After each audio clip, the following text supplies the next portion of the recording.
Good morning, everyone. How are you all? I hope all of you are fine. Today, we will do past perfect tense. Form क्या होता है इसका? I, you, she, we. सबके साथ had use करेंगे. Auxiliary verb. Not की जरूरत है तो not. Main verb then object. जैसे I had finished my work. You had not stopped before me. She had not gone to school. We had left. Had you arrived? Had they not eaten dinner? So I think form is clear to you. Now, past perfect tense. Past perfect tense expresses action in the past before another action in past. Past in that is past in the past. जैसे आपके past में कोई action हुआ और उससे भी पहले कोई एक्शन हुआ. जैसे मेरे आने से पहले वो जा चुकी थी, तो आप आए, ये पास्ट का एक्शन हुआ. मेरे आने से पहले ये पास्ट का एक्शन हुआ. उससे भी पहले वो जा चुकी थी, तो पास्ट का भी पास्ट हो गया. इस तरह के सेंटेंसेस में हम पास्ट परफेक्ट यूज करते हैं. जैसे the train left at 9 AM. We arrived at 9:15 AM. Train कितने बजे गई? 9 बजे गई. और हम कितने बजे पहुंचे? 9:15. तो इस सेंटेंस को हम कैसे बनाएंगे? When we arrived the train had left. जैसे जब हम वहां पहुंचे ट्रेन जा चुकी थी. तो वेन वी अराइव्ड हमने पहला सेंटेंस लिखा सिंपल प्रेजेंट, सिंपल पास्ट, और दूसरा सेंटेंस हमने लिखा past perfect. When we arrived the train had left. Had done past, और फिर न्यू थिंग आती है इसमें. Sequence of events. Past perfect simple timeline ये शो की गई है. हैड डन, कोई भी वर्क हो चुका है उसे हम पास्ट परफेक्ट में लिखेंगे. फिर पास्ट टेंस आएगा, फिर आपका नया सेंटेंस आएगा. फर्स्ट एक्शन पहले लिखा जाएगा, सेकंड एक्शन पास्ट में लिखा जाएगा. जैसे the Titanic had received many warnings before it hit the iceberg.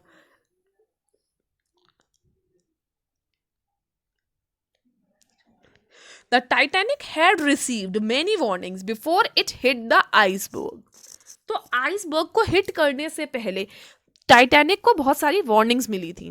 तो पहले कौन सा काम हुआ? पहले वार्निंग मिली या पहले टाइटैनिक ने हिट किया? पहले वार्निंग मिली. तो पहला जो काम है वो आपने पास्ट परफेक्ट में दिया है, उसके बाद वाला काम आपने सिंपल पास्ट में दिया है.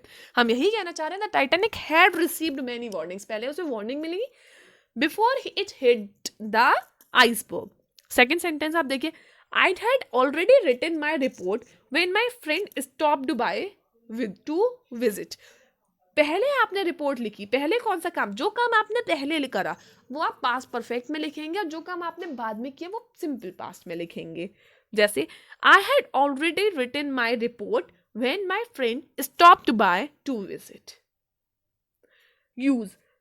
क्या क्या यूज हैं अब इसके? To talk about a past action that ended before another action or time in the past. कोई भी पास्ट एक्शन हम डिनोट करने के लिए जो किसी काम को होने से पहले हो चुका है, we use before and after and simple past. जैसे the lecture had started before we arrived. Past इसका यूज ये है कि कोई भी काम हमने किया है उससे पहले, या फिर कोई भी काम हमने किया था उससे पहले कोई काम हो चुका है, तो उसके लिए हम पास्ट परफेक्ट को यूज करेंगे. जैसे the lecture had started before we arrived. हमारे आने से पहले ही लेक्चर स्टार्ट हो गया था. तो दोनों काम पास्ट के हैं, लेकिन जो ज्यादा पास्ट का है उसके लिए हमने पास्ट परफेक्ट किया है, और जो काम बाद के पास्ट का है वो उसके लिए हम सिंपल पास्ट यूज करेंगे. We also use the past perfect to show the cause of a past action. कोई भी पास्ट में कोई काम हुआ है तो उसका रीजन क्या है, उसका कॉज क्या है, इसको डिनोट करने के लिए भी हम पास्ट परफेक्ट को यूज करते हैं.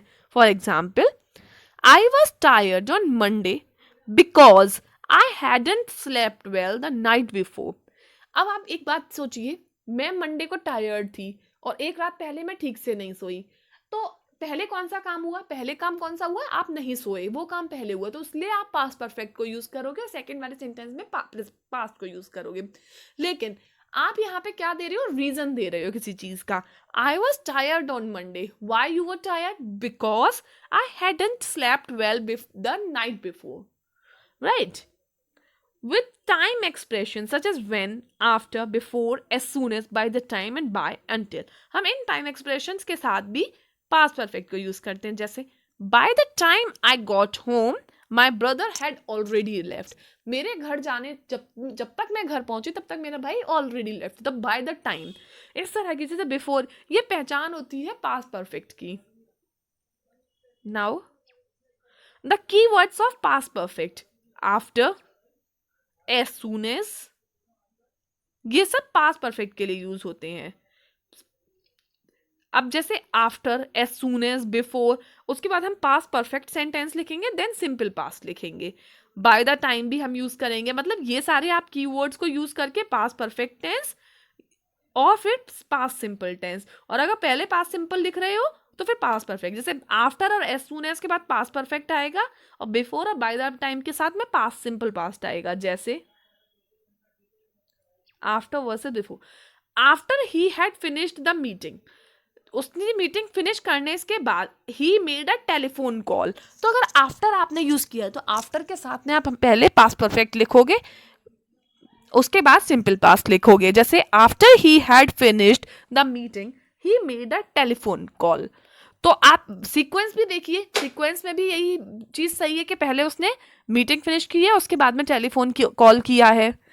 Before he made a telephone call, he had finished the meeting. अब दोनों सेंटेंसेस दोनों सही है, लेकिन आपको ये देखना है कि आपने आफ्टर यूज किया या बिफोर यूज किया है. और सेकंड थिंग, कौन सा काम पहले हुआ है. जो काम पहले हुआ है उसके लिए पास्ट परफेक्ट, और जो काम बाद में हुआ है उसके लिए सिंपल पास्ट.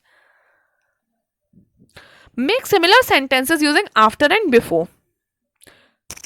अब आपको ये वर्ड्स, ये आपके लिए टास्क है, ये वर्ड यूज करके आपको सिमिलर सेंटेंसेस बनाने हैं. जैसे finish learning, go out. After I had finished learning I went out.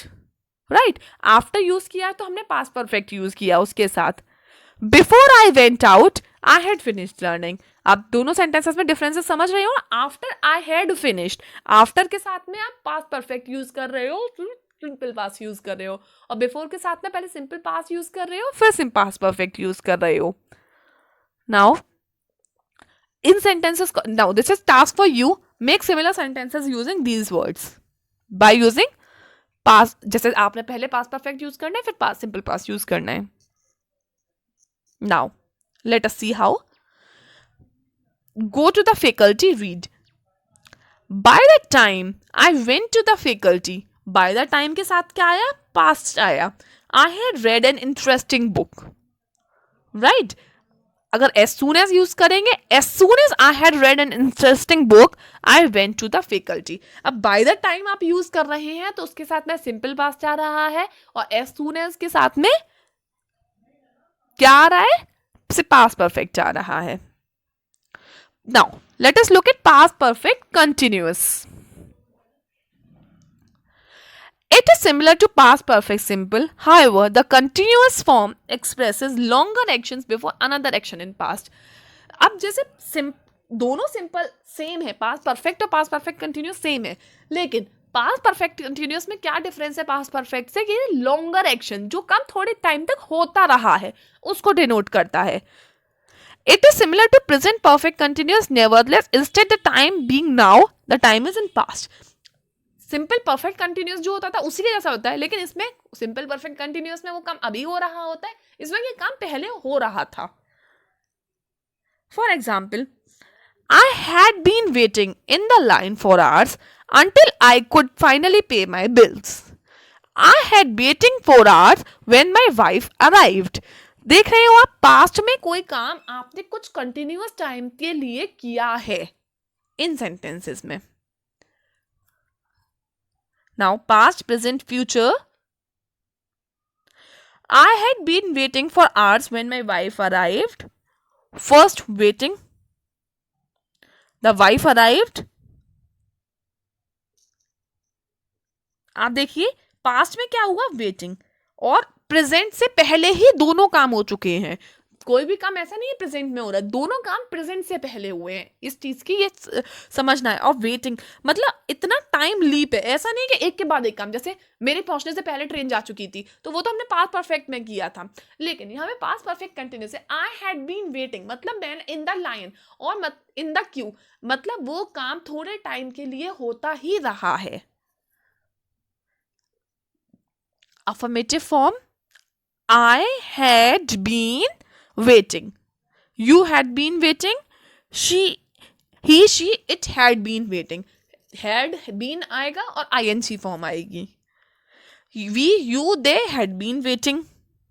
Now negative form, I had not been waiting. You had not been waiting. He, she, it had not been waiting. We you they had not been waiting. इसमें ऐसा नहीं है कि आप plural के साथ में use है, जैसे हैज और हैव के लिए होता था, इसमें नहीं होता, इसमें सिंपल हैड ही आता है। Had not, hadn't, had not को आप हैडंट भी लिख सकते हैं।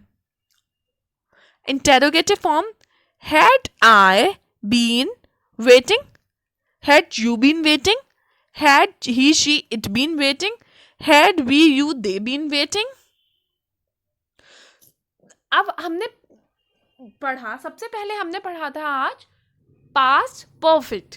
पास्ट परफेक्ट में क्या था, अगर हमारा एक काम हुआ है तो उससे पहले दूसरा काम हो गया है, जैसे before I arrived they had already left या दे हैड लेफ्ट, मतलब एक काम से पहले दूसरा काम हुआ है, दोनों काम सीक्वेंस में हुए हैं, लेकिन जो काम पहले हुआ है उसके लिए आप पास्ट परफेक्ट यूज करेंगे और जो काम बाद में हुआ है उसके लिए सिंपल पास्ट यूज करेंगे। I want you to make some sentences by with the help of these words. जैसे एक हमने एग्जाम्पल किया था by the time, एक हमने वर्ड by the time किया था, by the time I reached there they had started their meeting. By the time I reached there, तो by the time के साथ में हमने यूज किया I reached there। आपको ये बात का भी ध्यान रखना है कि by the time है तो उसके साथ में पहले पास्ट परफेक्ट आएगा या क्या आएगा, या सिंपल पास्ट आएगा। अब by the time पहले कौन सा काम हुआ है, by the time पहले काम क्या हुआ है, मीटिंग स्टार्ट हुई थी और हम बाद में पहुंचे हैं, तो by the time I reached there they had already started the meeting। अगर हमने पास्ट परफेक्ट कंटिन्यूअस की अगर हम बात करें तो पास्ट परफेक्ट कंटिन्यूअस में भी दोनों काम साथ में ही हुए हैं, मतलब दोनों काम पास्ट में हुए हैं, लेकिन पास्ट परफेक्ट में क्या होता है, कोई भी काम एक पॉइंट ऑफ टाइम के लिए होता है, लेकिन पास्ट परफेक्ट कंटिन्यूअस में कोई भी काम एक पीरियड ऑफ टाइम के लिए होता है। जैसे I had been waiting in the line before my wife arrived, और I had been practicing maths questions before my mother came। I had been cooking food before the guest arrived। So इस तरह के sentences में आप past perfect continuous को use करेंगे। Students, I hope this is clear to you. आज हमने सारे टाइप के सेंटेंसेस कर लिए हैं, प्रेजेंट और पास्ट के सारे फॉर्म्स हमने कर लिए हैं। In the next video we will do some forms of future tenses. ये टेंसेस आप लोग सोच रहे होंगे आपके सिलेबस में तो नहीं है, तो फिर हम ये सब चीज़ें क्यों कर रहे हैं, बट बच्चों टेंसेस जो होते हैं ये बहुत इंपॉर्टेंट पार्ट होते हैं इंग्लिश लैंग्वेज का।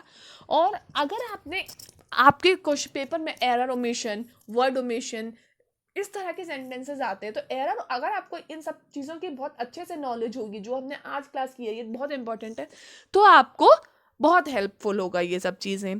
Thank you and have a nice day.